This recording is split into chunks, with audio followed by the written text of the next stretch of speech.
You know, we always hear about the big ideas behind startups, right? But have you ever wondered what it actually takes to get one off the ground? I'm talking about the real nitty gritty, the legal stuff.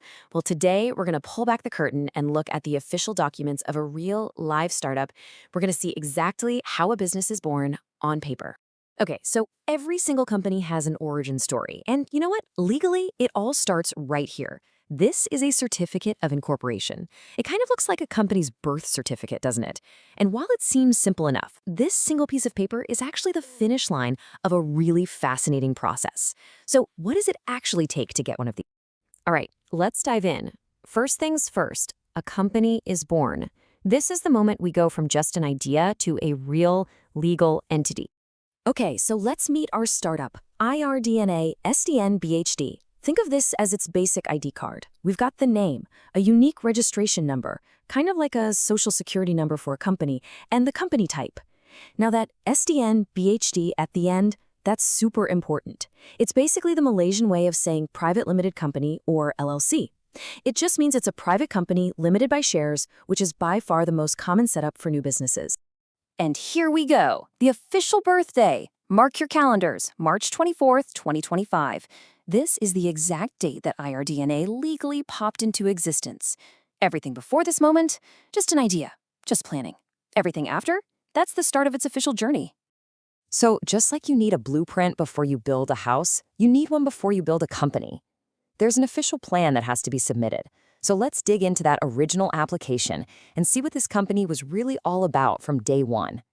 Okay, so this document, the Section 14 application, it lays out the company's whole purpose. And it's super clear. They're mainly into engineering and construction, but also a little bit of education. And you might see that NEC there. What's that? It just stands for Not Elsewhere Classified. It's a standard bit of jargon to help categorize businesses. The point is, this isn't some vague plan. These are the official, registered things they're allowed to do, all filed by their company secretary. Of course, a company is way more than just a stock of paperwork, right? It's all about the people. So, who are the folks who actually started IRDNA? Let's meet the key players. All right, so the company was founded by two individuals, Melina Vida and Norizum. Now, look closely at their titles. They're listed as both a director and a member. That's super common in startups, but what's the difference? What does that actually mean? And this is a really crucial distinction. Think of it this way. As directors, they're the ones steering the ship, right? They're making the day-to-day decisions, managing the business. But as members, or you can call them shareholders, they own the ship. So in this case, they're both the captains and the owners. Getting your head around this separation is like fundamental to understanding how companies are structured. Okay, so if they're the owners, how did they split up the ownership? How did they slice the pie? Well, that brings us to shares. Shares are basically just pieces of the company. Right at the beginning, the company created exactly 1,000 shares. So imagine that entire ownership pie we talked about. They sliced it into 1,000 little pieces, all ready to be handed out to the founders. And here's how they divided those pieces. Norizum got 700 shares, which gives him a 70% majority stake.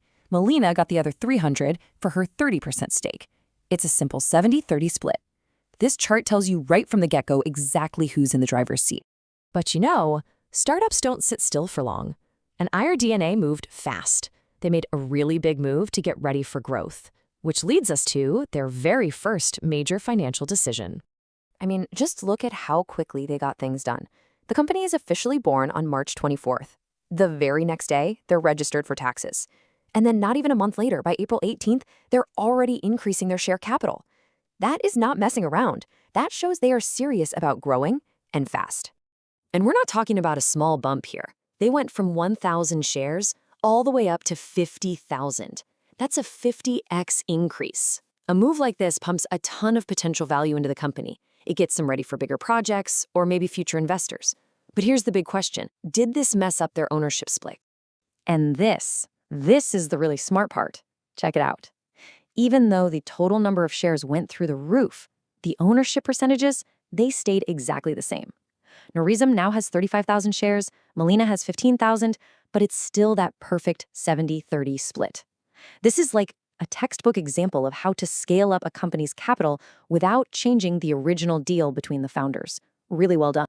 Okay, so the company exists, it's legally a thing. And its money is structured for growth. But you can't just flip a switch and start working, especially in a field like engineering that's heavily regulated. You've got to check all the compliance boxes first. And the documents show us 3 really critical steps they had to take. First, they had to prove the founders were legally allowed to even run a company. Second, they had to get on the government's radar by registering for taxes. And third, they needed to get all the right professional licenses to actually do their job. So, first up, are the founders cleared for duty? Yep, this is a mandatory bankruptcy search, and it confirms that both of them are in good financial standing. That means they're legally allowed to be directors. It's one of the first, most basic checks you have to pass. And remember that timeline? How fast they were? Well, here's the proof. This is the email from the tax authority. It's dated March 25th, just 1 day after the company was born. They've got their tax number. They are officially on the grid. Okay, now this might be the most important piece of paper of them all. Remember how their main business was engineering services? Well, this certificate from the Board of Engineers Malaysia is what makes that real. This document right here means they are now an officially certified engineering practice. They are fully licensed and ready to go. And in the end, it all comes back to the people, doesn't it? Behind all the official forms and numbers and percentages is this, a personal declaration signed by both founders. It's basically a solemn promise. They're saying, I'm fit for this job, and I willingly accept the responsibility of being a director. It's that human commitment that makes this whole legal structure actually mean something. So there you have it. In just a handful of documents, we've watched a company come to life. It has a legal identity, the ownership is crystal clear, it's got a solid financial foundation, and it has all the licenses it needs to operate. It's a perfect launchpad, at least on paper. So that leaves us with one big question, right? For a company like this, what do you think the biggest challenge is? The second the paperwork is done and the real work has to begin.